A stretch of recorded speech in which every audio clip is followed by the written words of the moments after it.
तो भाई लोग जो पार्ट 1 था उसको ना थोड़ा ज़्यादा ही सीरियसली लिया मेकर्स ने, और उन्होंने पार्ट 2 जब निकाला पुष्पा 2 का, इसके बारे में बात करेंगे। पहले सबसे पहले मैं बोलूँ तो 3.5 घंटे के आसपास, यानी 3 घंटे 23 मिनट के आसपास की इसकी लेंथ है मूवी की। ये एक बड़े स्केल पे बड़े बजट पे बनाई गई फिल्म है। ऑब्वियसली मैंने पहले भी बात करी थी इसके बारे में कि इसने इसका जितना बजट था वो कवर कर लिया था रिलीजिंग से पहले ही। पुष्पा एक ऐसा आदमी जिसने कि सीरियसली ले लिया दो चीज़ों को। एक तो उसका एटीट्यूड, यानी कि एक जो एटीट्यूड था वो पुष्पा का, वो उसको सबसे अलग बनाता है। दूसरी चीज़ अगर हम बात करें तो जैसा कि आपको पता होगा कि भाई पुष्पा का यानी कि पुष्पा के जो पिताजी हैं वो जो भी है जुगाड़बाजी करके हेल्प करते थे पुष्पा की माँ की, और वहाँ से पुष्पा का जन्म हुआ था ऐसा कुछ करके। लेकिन पुष्पा की जो एक्चुअल फैमिली है वो मानती ही नहीं है कि जो पुष्पा है वो उनका भाई है। उसको इतना सीरियसली ले लिया अपने पुष्पा भाऊ ने, और अभी वो लगे हैं नोट छापने के लिए। सबसे पहले मैं मूवी की स्टार्टिंग पॉइंट से अगर बात करूं, चाइना के अंदर हमको पुष्पा भाऊ को दिखाया जाता है, मे बी जापान के अंदर दिखाया जाता है। उसके बाद में अगर मैं बात करूं, वहाँ पर चंदन की तस्करी वगैरह हो रखी है, पूरा का पूरा कंटेनर भरा पड़ा है, पुष्पा भाऊ उल्टा लटका हुआ है, और उसके बाद में वही पेलना पालना स्टार्ट हो जाता है। लेकिन मेरे को ये समझ नहीं आया कि जो पुष्पा भाऊ है उसने वहाँ पर कितने लोगों को मारा, कितने लोगों को मारने के बाद जो पुष्पा भाऊ है अपने वो वापस इंडिया कैसे आए, वो इन्होंने गायब ही कर दिया वो वाला पार्ट।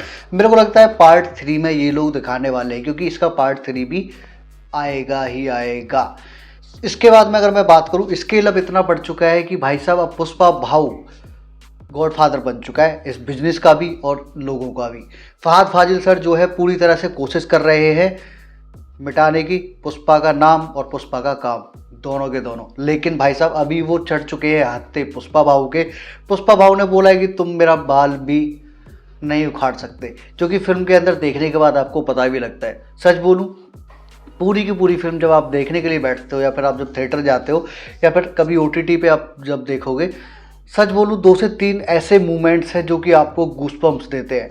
लास्ट वाला जो एक्शन सीक्वेंस है मेरे को काफ़ी क्लासिक लगा, काफ़ी तोड़ू फोड़ू लगा, और जो एक BGM म्यूजिक हमको वो ऐसा करके जो हमको सुनाई दिया था ना ट्रेलर या टीजर के अंदर, वो मूवी के एंडिंग सीन का है, जहाँ पर पुष्पा भाऊ की भतीजी को उठा लिया जाता है।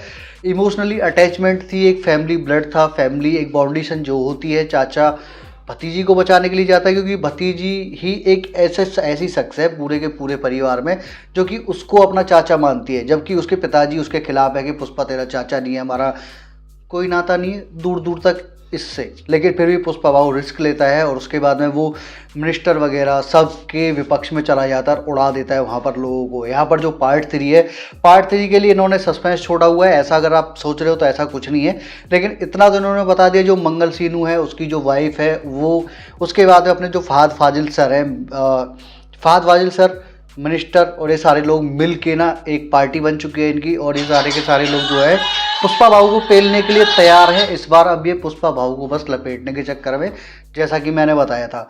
अभी के लिए आज के लिए इस वीडियो में इतना ही, मिलते हैं बहुत जल्द एक नई वीडियो में नए टॉपिक के साथ। तब तक के लिए बाय।